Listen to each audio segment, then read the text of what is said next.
여러분 안녕하십니까? 여수 MBC 뉴스투데이입니다. 전남 동부권 민선 8기 3년의 성과와 과제를 짚어보는 연속보도, 오늘은 순천시입니다. 노관규 순천시장은 남은 1년 동안 3대 미래산업과 치유산업 육성에 집중하겠다고 밝혔습니다. 또 광양만권 행정통합에 대해서는 거스를 수 없는 시대적 흐름이라며 정치권에 적극적인 역할을 주문했습니다. 문영철 기자입니다. 7개월 동안 980만 명의 관람객을 끌어모은 2023 순천만 국제정원박람회. 행사를 성공적으로 치른 순천시는 문화 콘텐츠와 우주항공, 그린 바이오 산업 등 3대 경제축을 새롭게 설정하고 기업 유치 등을 추진하고 있습니다. 노광규 시장은 순천의 또 다른 성장 동력으로 치유 산업을 꼽았습니다. 순천만 등 지역 곳곳에 있는 자원을 연계해 활용하면 생활 인구를 획기적으로 끌어모을 수 있다는 겁니다. 치유산업을 중심으로 문화 콘텐츠, 바이오 산업까지 아우르는 그 어느 도시에서도 흉내내지 못할 새로운 산업 생태계를 조성해 나갈 것입니다. 취임 초기부터 강조했던 광양만권 지자체의 통합은 3년이 지난 지금까지 공감대가 부족하고 경기 침체를 극복하기 위해 제안했던 경제 동맹도 결국 이루어지지 않았습니다. 노 시장은 현실적 한계를 인정하면서도 시대적 요구를 거스를 수는 없다며 정치권에서 특별법 제정 등을 통해 도시 통합을 위한 제도적 기반을 마련해달라고 요구했습니다. 선거구 지역구도 바로 잡으면서 요 세 개 시가 앞으로 어떻게 해야지만 이 지역 소멸 위기를 벗어날 수 있을 것인지를 논의를 좀 해주셨으면 좋겠다는 생각입니다. 민주당 복당 등 향후 거취에 대한 질문에는 정치적 변수들이 많다며 구체적인 언급을 피했습니다. 정치 현장에 있다 보니까 뭐 여러 정당들하고 접촉도 있고 그러지 않겠습니까? 또 어떻게 하게 되면은 지금 벌려놓던 일들이 마무리해 나가는 도움이 될지들을 좀 깊이 생각을 해보겠습니다. 민생 회복과 관련해 노 시장은 새 정부 정책에 발맞춰 공동 대응을 준비하는 한편 세출 구조 개선 등의 자구책도 마련할 계획이라고 밝혔습니다. MBC 뉴스 문형철입니다. 김영록 전남도지사가 어제 이한주 국정기획위원장을 만나 새 정부 국정과제의 통합국립의대 설립 등 전남 핵심 현안을 반영해 줄 것을 적극 요청했습니다. 이어 국회를 찾은 김 지사는 더불어민주당 김병기 원내대표 등과 만나 지역 현안을 논의하고 정부 제2회 추경 지원을 건의했습니다. 김 지사는 이 자리에서 지역산업 위기 대응 38억 원 추가 지원과 한국에너지공과대학교 출연금 100억 원 추가 증액, 전남 SOC 1,000억 원 이상 추가 증액해 줄 것을 요청했습니다.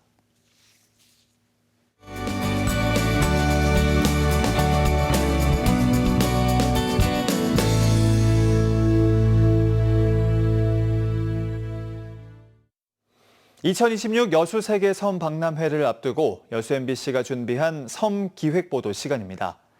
여수 경도 하면 골프장이 있는 섬으로 많이들 알고 계시죠? 골프장으로 유명한 경도의 정확한 명칭은 대경도인데요. 대경도 바로 옆에는 소경도라는 섬이 있습니다. 숨은 매력을 갖고 있는 소경도에 김단비 기자가 다녀왔습니다. 어둠이 내린 바다에 환한 불빛이 둥둥 떠 있습니다.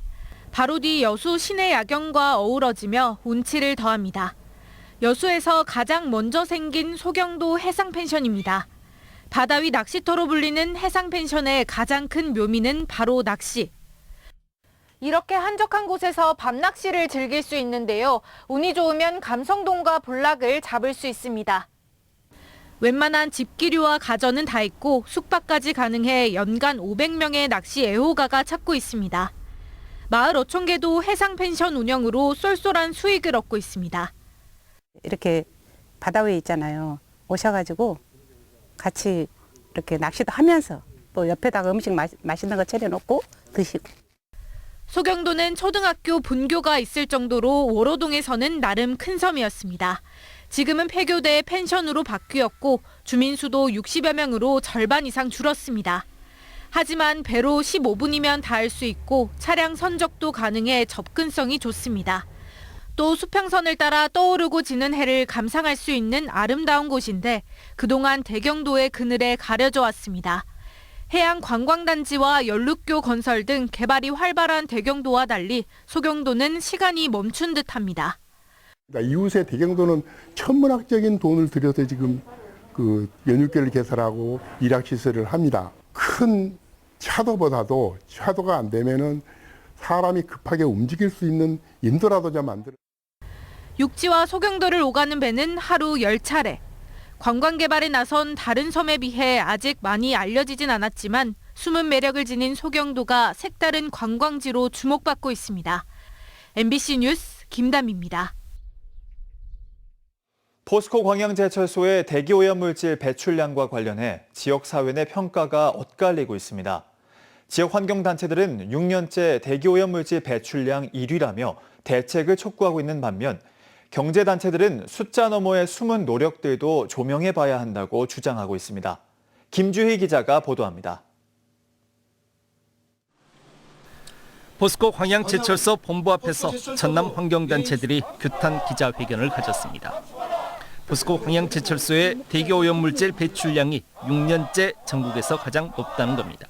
대기오염물질 배출량을 대폭 감축하라! 감축하라! 감축하라! 감축하라!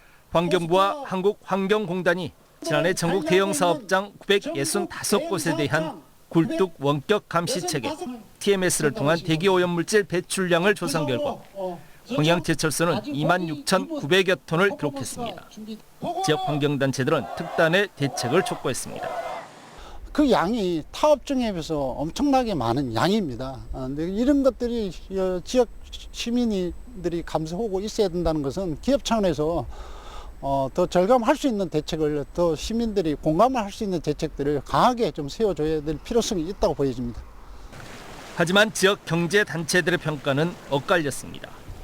포스코 광양제철소의 대기오염물질 배출량이 지난 2022년 28,300여 톤이었던 것을 정점으로 점진적으로 감소하고 있는 추세라는 겁니다. 특히 광양제철소의 조강 생산량이 해마다 계속 증가하고 있는 상황 속에서도 대기오염물질 배출량이 감소하고 있는 부분을 주목해야 한다고 주장하고 있습니다. 톤당 대기오염물질 배출량을 따져봐야 한다는 겁니다. 철강 생산량이 세계 최대이기 때문에 탄소 배출량은 1등할 수밖에 없습니다.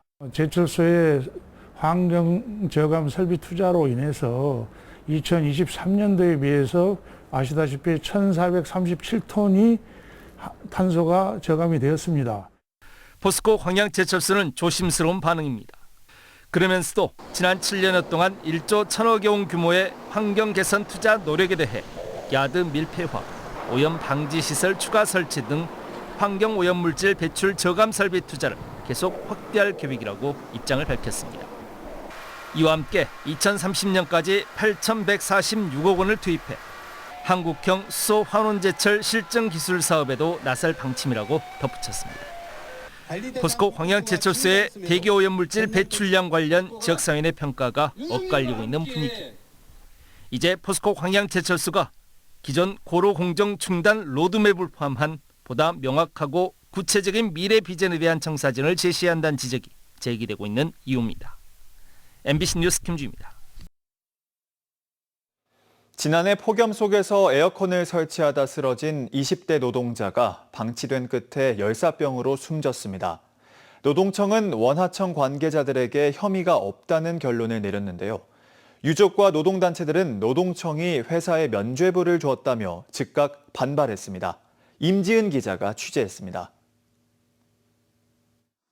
지난해 8월 최고 기온이 35도에 달했던 전남 장성의 한 중학교입니다. 급식실에서 에어컨을 설치하던 28살 노동자 고 양준혁 씨가 어지럼증을 호소하다가 교내 화단에 쓰러졌습니다. 현장 팀장과 동료 직원이 있었지만 119 신고는 1시간이나 지나서야 이뤄졌고 양 씨는 결국 숨졌습니다.